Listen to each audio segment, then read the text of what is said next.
नमस्कार दोस्तों, आप सभी का बहुत बहुत स्वागत है आपके अपने चैनल केसी अग्रवाल पे। तो चलिए आज इस वीडियो में हम बात करेंगे सॉइल की, क्योंकि अगर हमारी सॉइल परफेक्ट है तो हमारे प्लांट भी हेल्दी रहेंगे और बहुत सारे फ्लावरिंग करेंगे। हम हमेशा कंफ्यूज रहते हैं कि हमारे गार्डन से जो भी सॉइल पुरानी निकल रही है उसे रीयूज कैसे करें। अगर रीयूज करना है तो उसके लिए हमें क्या क्या तैयारियां करनी पड़ती है, इस पुरानी मिट्टी को हम फिर से कैसे पावरफुल और नया बनाएंगे। तो चलिए जानते हैं इस वीडियो में यही कि मैं इस सॉइल को, पुरानी सॉइल को फिर से पावरफुल कैसे बनाती हूँ, क्योंकि ये बहुत ही जरूरी है।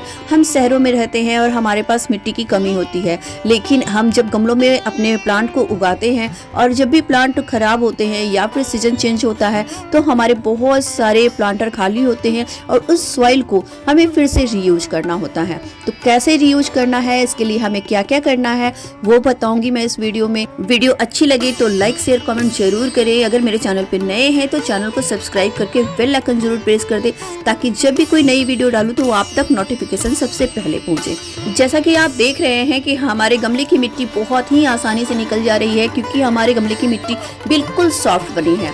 पुराने गमले की मिट्टी में अक्सर कोकोपीट और सैंड मिक्स होता है, इसलिए ये बहुत हल्की होती है और हमारे गमले की मिट्टी ना बिल्कुल हल्की होनी चाहिए, ताकि इसके अंदर रूट्स आसानी से फैल सके और आपके प्लांट बिल्कुल हेल्दी रहे। चाहे हम प्लांट किसी भी पॉट में लगाएं या पॉली बैग में लगाएं, हमारी मिट्टी जमनी नहीं चाहिए। आप देख रहे हैं कि किस तरह से बिल्कुल हाथों से ही ये इतनी सॉफ्ट है कि बिल्कुल अलग हो जा रही है मिट्टी। सारी मिट्टी को हम पहले तो किसी जगह पे खाली करेंगे और उसको 2 से 3 दिन तक धूप में बिल्कुल अच्छे से छोड़ देते हैं। सारे रूट्स को निकाल देंगे। इसमें जितने भी कंकर पत्थर है या जो भी कुछ है उन सबको हाथों से ही चुन के मैं निकाल देती हूँ। वैसे अगर आप चाहें तो इसे अच्छे से चाल भी सकते हैं। सभी मिट्टी को आराम से फैला के 2 से 3 दिन जो आपकी पुराने गमले की मिट्टी जितनी भी निकल रही है उसे फैला करके धूप दिखा दें, ताकि वो बिल्कुल रिचार्ज हो जाता है और इसमें जितने सारे कीटाणु हैं, कीड़े हैं, जो भी होगा, फंगल इन्फेक्शन होगा, वो सारा कुछ धूप की वजह से खत्म हो जाएगा और मिट्टी को अच्छे से साफ कर लेंगे। आप देख रहे हैं बहुत ही आसानी से बिल्कुल निकल जाती है। तो जितने सारे रूट्स हैं उसमें से भी अच्छे से मिट्टी को निकाल लेते हैं, क्योंकि मिट्टी हमारे लिए बहुत ही ज़रूरी है, सोने के समान है ना। क्योंकि मिट्टी तो हमारे आसपास बहुत ही कम मिलती है। हम शहरों में रहते हैं, छोटी छोटी जगह में रहते हैं, यहाँ पे मिट्टी खोजना बहुत मुश्किल होता है। तो हमें मिट्टी को बिल्कुल भी बर्बाद नहीं करना होता है। जितने पुराने गमले की मिट्टी निकले उसे आप फिर से रीयूज करें, ताकि आपको बार बार मिट्टी के लिए परेशान नहीं होना पड़े।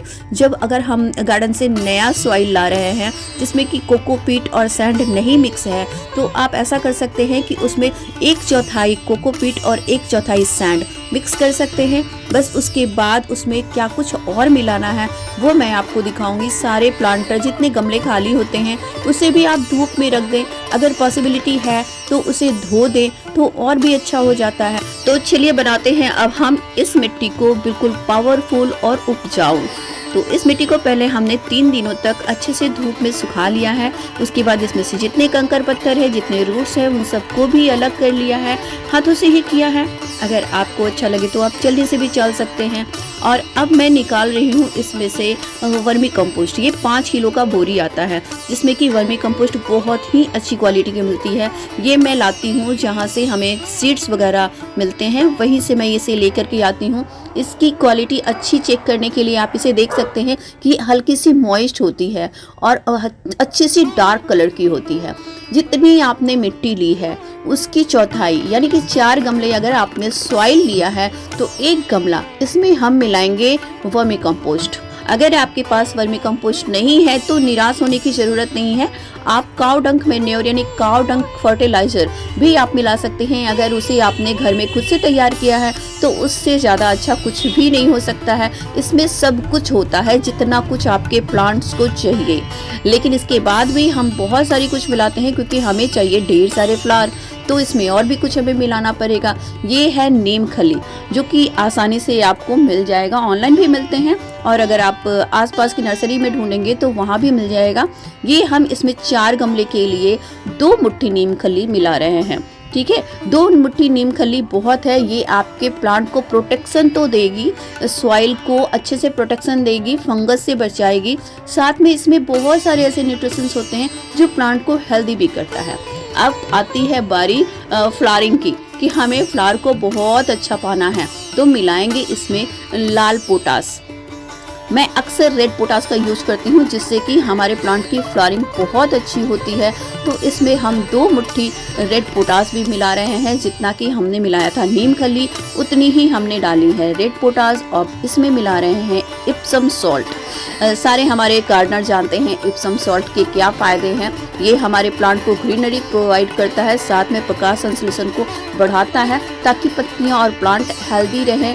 ये है हमारा DAP, डाई अमोनियम फॉस्फेट। इसकी मात्रा हम कम मिलाएंगे, जितना हमने मिलाया है रेड पोटास, इप्सम सॉल्ट, नीम खली, उसकी आधी यानी कि आधी मुट्ठी उतना मिला रहे हैं इसमें हम DAP।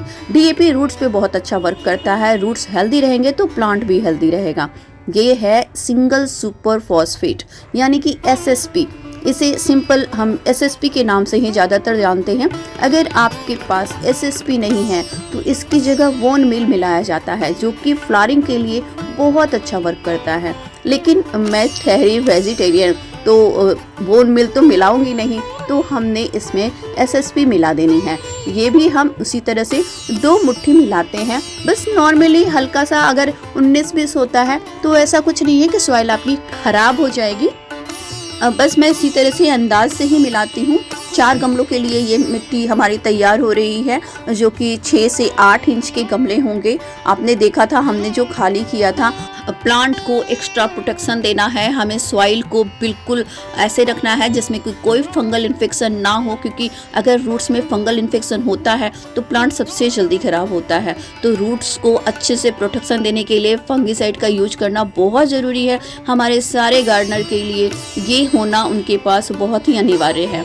तो इसमें मिला रहे हैं 4 चम्मच, क्योंकि 4 गमले के लिए तैयार कर रहे हैं। छोटी वाली जो स्पून होती है ना, टी स्पून, उससे 4 चम्मच के बराबर हमने इसमें फंगिसाइड मिला दिया है। अब इसे देखने में कितना खूबसूरत लग रहा है, रंग बिरंगी हमारी ये सॉइल तैयार हो गई है। अब इसे करना है हमें अच्छे से मिक्स, अच्छे से मतलब बिल्कुल अच्छे से, कुछ भी इकट्ठा नहीं बचना चाहिए। इसे अच्छे से मिक्स करने के बाद किसी भी बोरी में भर लेते हैं और इसे ऐसी जगह पे रखते हैं जहाँ की धूप ना जाए। बस साइड में रख दीजिए।